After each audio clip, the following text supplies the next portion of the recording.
Another quick tip. Today we're looking at the wiring loom that goes from the hot end through the extruder and then back down into the Printrbot. This is a Printrbot Plus V2. These wires that you see here are from the hot end, where you have the thermistor, the hot end, and the fan. And what they recommend is that these actually go back up behind the motor and get mounted to a pin, which I'll show you in a minute, the screw that's back there.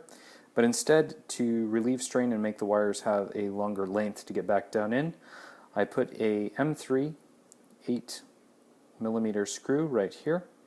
Did the zip tie trick, the same one that they illustrate on the back. I did that right here instead, and this makes these wires nice, keeps them out of the way so that when the head slides over here, you can see it stays out of the way of the stand here. So this is nice.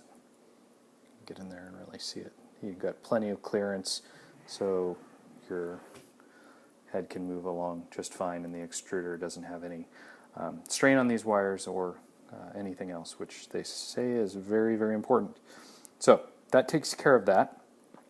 And what it also does, if I go up to a vertical shot here, I'm going to turn around the printer.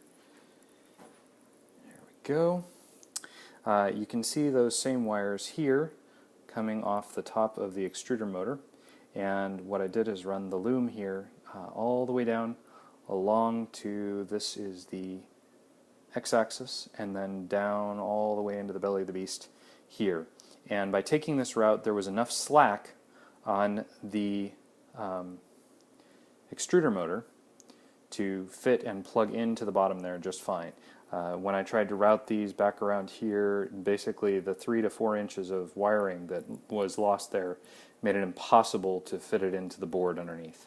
So this setup here for the loom, try and zoom out a bit, makes it possible to fit all of this in without any real issues.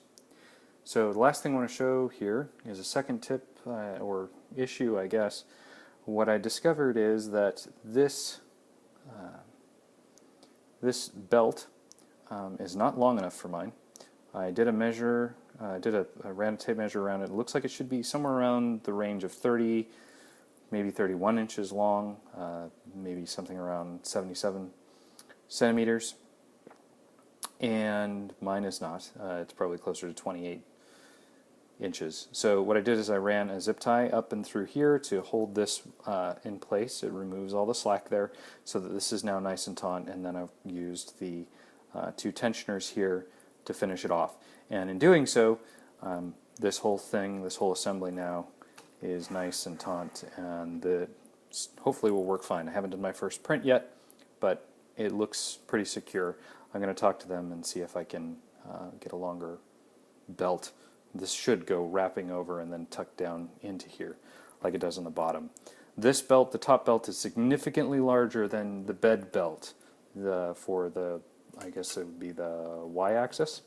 So this belt down here is very short because it doesn't actually do a loop. It's pretty much a straight shot through. The top belt is significantly longer, but in this case not significant enough. So hopefully this helps some others. Take care.